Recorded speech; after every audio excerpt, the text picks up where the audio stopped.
Vous avez probablement déjà repéré la courbe de tonalité dans votre logiciel de traitement numérique et vous vous dites comment ça fonctionne, qu'est-ce que je suis capable de faire avec ça.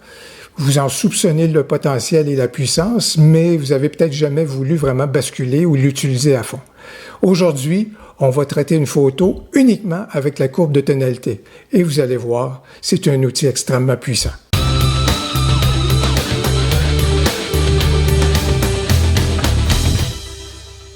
Bonjour, je suis content de vous retrouver. Mon nom est Louis Lavoie. Je suis l'auteur du blog fairedelaBellePhoto.com, un blog qui s'applique, tout comme cette chaîne-ci, à partager avec vous des conseils, des trucs, des astuces, de même que des découvertes, afin que vous puissiez progresser dans votre cheminement photo. Et c'est pourquoi je vous invite à vous abonner à cette chaîne-ci, activer la petite clochette de façon à ce que vous puissiez recevoir les notifications pour toute nouvelle parution. La courbe de tonalité n'est pas une exclusivité à un logiciel de traitement numérique. On la retrouve dans Lightroom, on la retrouve dans Darktable, on la retrouve dans des logiciels web de traitement numérique gratuits dont je parlais plus récemment. On la retrouve également dans Luminar, ON1Photo. Bon, bref, c'est vraiment un outil qui est largement répandu. Par contre, il est méconnu et certainement sous-exploité. Alors aujourd'hui, on va prendre une photo que j'ai prise à l'occasion d'une sortie récemment dans un quartier montréalais, à l'occasion d'une tempête de neige, et que je vais traiter exclusivement avec la courbe de tonalité, juste pour vous montrer tout le potentiel de cet outil-là. Un élément qui va nous aider à bien comprendre le principe de fonctionnement de la courbe de tonalité, dis-je, c'est si on examine l'histogramme. Alors, si vous regardez votre histogramme, vous allez remarquer que celui-ci est divisé en sections. D'abord, la section des noirs. Ensuite, dirons-nous la zone des ombres, la zone exposition, la zone haute lumière et la zone des blancs. Les noirs se retrouvent complètement à la gauche et les blancs purs se retrouvent complètement à la droite. Alors, la courbe de tonalité a également les mêmes zones. Ce qui veut donc dire que, par exemple, quand je manipule la courbe de tonalité dans cette zone-ci, c'est donc que je suis en train de travailler sur les noirs. Si je travaille dans cette zone-ci, ce sont au niveau des ombres que je suis en train de travailler. Au milieu, je suis en train de travailler au niveau de l'exposition de la photo. Ici, c'est le registre des hautes lumières, comme vous pouvez voir, que je suis capable d'ajuster. Et ici, ce sont les blancs, c'est donc la zone des blancs que je suis capable donc de manipuler. En tout point, quand on manipule la courbe de tonalité, on peut aplatir la courbe et supprimer les contrôles en utilisant le bouton droit de la souris, comme je viens de le faire, ce qui nous ramène donc complètement à notre point de départ. Puisque les noirs sont ici, vous allez voir que la courbe de tonalité nous permet aussi d'inverser les choses. Ça veut donc dire que je veux éclaircir mes noirs à un point tel qu'ils deviennent complètement blancs, et à l'inverse, je suis aussi capable de prendre mes blancs et de vouloir les obscurcir à un point tel qu'ils deviendront des noirs complets. Alors, c'est donc un pouvoir, ici c'est un effet de solarisation pour ceux qui s'en souviennent. À ce moment-là, c'est donc une inversion complète des blancs et des noirs. Un deuxième élément d'importance et de grande puissance à l'intérieur de la courbe de tonalité, c'est que vous êtes en mesure de manipuler, grâce à la courbe de tonalité, les trois couleurs primaires qui sont à l'intérieur de votre photo, soit le rouge, le vert et le bleu. Et ce qui est surtout important, c'est que vous êtes en mesure de manipuler celle-ci à l'intérieur des zones, à l'intérieur des 5 zones que je précisais auparavant. Alors que si vous le faites ici à l'intérieur, donc des teintes, saturation et luminance par exemple, ça s'applique à l'ensemble de votre photo, tandis qu'ici, vous êtes capable de l'appliquer de façon plus localisée. Alors, si, par exemple, je vais dans le rouge, c'est certain qu'à ce moment-là, je suis en mesure de manipuler, par exemple, le rouge à l'intérieur de ma photo. Ça, c'est une chose. Par contre, remarquez bien que puisque c'est une couleur primaire, si je désature un tout petit peu ou j'amène ma couleur et je la manipule de cette façon-ci, je suis donc en train de créer du vert. Si, par exemple, je m'en vais et j'utilise le vert et je l'amène beaucoup plus vers le bas comme ceci, je suis en train de jouer dans des couleurs magenta. Je suis donc en train de créer du magenta. À l'inverse, si je fais l'opposé, mon vert devient à ce moment-là un peu plus solide au niveau de sa tonalité.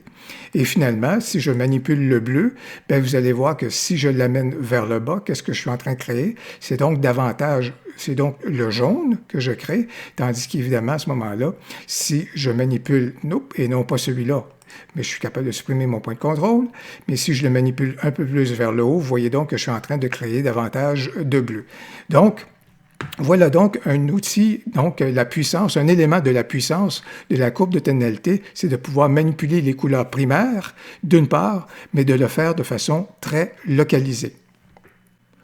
Un troisième élément aussi qu'on peut retenir dans notre traitement, c'est le fait qu'on est capable de resserrer ce qu'on appelle les niveaux. C'est un indicateur, par exemple, qu'on retrouve, par exemple, dans Photoshop. C'est-à-dire que si je manipule ici, je dis mon point noir le plus absolu ne sera pas localisé ici, mais je vais plutôt le localiser un peu plus à l'intérieur, donc, de mon information. Vous voyez donc que mes noirs viennent donc de prendre un peu plus d'importance. Et à l'inverse, mon blanc pur, le niveau optimal ne sera pas localisé ici, mais je suis très bien capable de le resserrer un peu plus à l'intérieur, donc, de mon cadrage, à l'intérieur de mes informations, de façon à ce qu'ils prennent davantage assise à cet endroit-ci. Vous voyez donc la différence déjà que ça a pu faire au niveau de la photo. Alors, j'ai réinitialisé la courbe de tonalité de façon à pouvoir amorcer le traitement de cette photo-ci. Première des choses qu'on fait, on aime bien mettre des points de repère à l'intérieur de notre photo, habituellement aux intersections de la zone des ombres, de l'exposition, de même que la zone des hautes lumières. Et ensuite, on s'applique habituellement à améliorer un peu nos hautes lumières et à obtenir un peu plus de présence dans notre zone d'ombre en atténuant donc celle-ci. Et ça va donc créer cette courbe ou cette forme S ici, qui est la grande classique de la courbe de tonalité.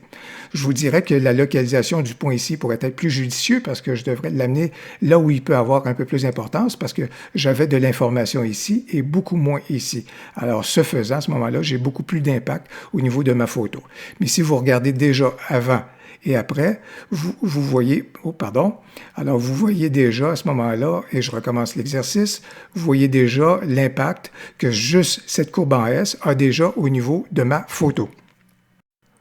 Un autre élément que j'aimerais bien faire, c'est obtenir des noirs un peu plus prononcés à l'intérieur de ma photo. Alors, ce que je vais faire, c'est je vais donc déplacer mon point de contrôle ici jusqu'à temps que je regarde dans mon histogramme un avertissement qui me dirait que j'ai atteint des noirs qui sont déjà... Donc, j'ai un avertissement comme quoi je viens d'atteindre des noirs purs à ce moment-là et c'est parfait.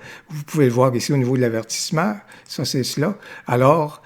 j'ai donc déplacé mon point, donc pour obtenir des noirs qui sont un peu plus prononcés. Autre élément que j'aimerais bien apporter, c'est jouer un peu dans la tonalité, enrichir certaines et puis apporter un petit look, là, un petit peu à la Instagram, je vous dirais. Alors, pour ce faire, je vais donc aller à l'intérieur des rouges et je sais qu'au niveau, j'aime bien jouer des fois avec une petite tonalité verdâtre. Alors, comment j'obtiens un petit peu de vert? On le sait, c'est en diminuant donc les rouges qu'on y parvient un tout petit peu. Alors, si j'y vais de façon prononcée, vous pouvez voir que l'effet que ça peut donner. Par contre, je vais donc le diminuer un tout petit peu et particulièrement, c'est dans la zone des hautes lumières que je veux le faire, d'accord? Puis, je vais peut-être aussi également apporter cette même petit correctif-là à l'intérieur des zones un peu plus sombres. Donc, ça, c'est un élément de retouche que j'aimerais bien faire. Également, au niveau des bleus, j'aimerais bien apporter un peu plus de présence ici au niveau justement de la tonalité jaune. Alors, comment j'y parviens? Je vais utiliser un petit outil qu'on retrouve dans Lightroom, ce qui veut dire que c'est un ajustement qu'on est capable d'apporter de façon très localisée.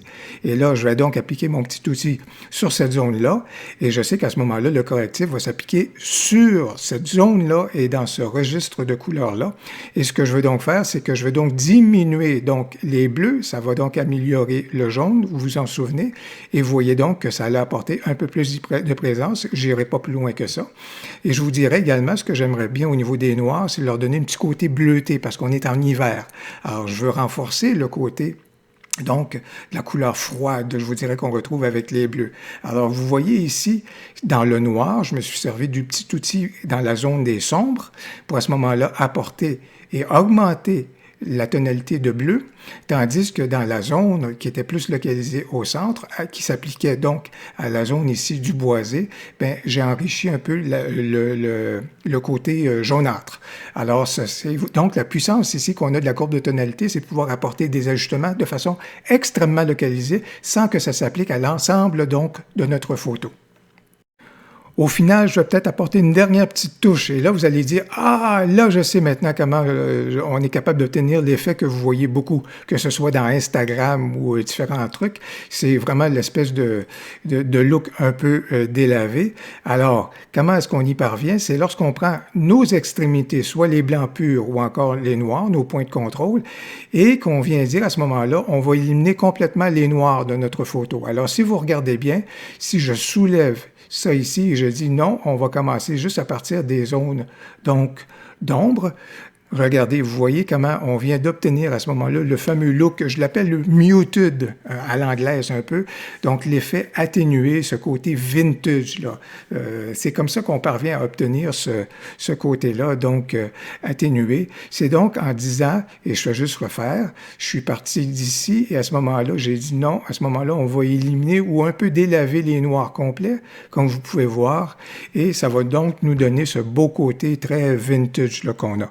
Alors, si je fais la comparaison avant et après, on est donc parti de cette photo-ci, donc à la gauche, et voici donc la photo à la droite qu'on a obtenue seulement en utilisant donc la courbe de tonalité. Je vous invite vraiment à faire l'exercice, comme on vient de le faire, là, à prendre une de vos photos et manipuler celle-ci seulement avec la courbe de tonalité. C'est la meilleure façon à pouvoir comprendre le potentiel et comprendre l'outil très puissant que représente cette courbe de tonalité. J'espère que la vidéo vous a plu. Merci de prendre le temps de commenter. Merci de prendre le temps de poser vos questions. Je prends note de vos observations et je prends note également de vos hypothèses pour de prochaines vidéos. Si la vidéo vous a plu, n'hésitez pas à cliquer sur j'aime et à vous abonner à ma chaîne YouTube. Au plaisir et à la prochaine.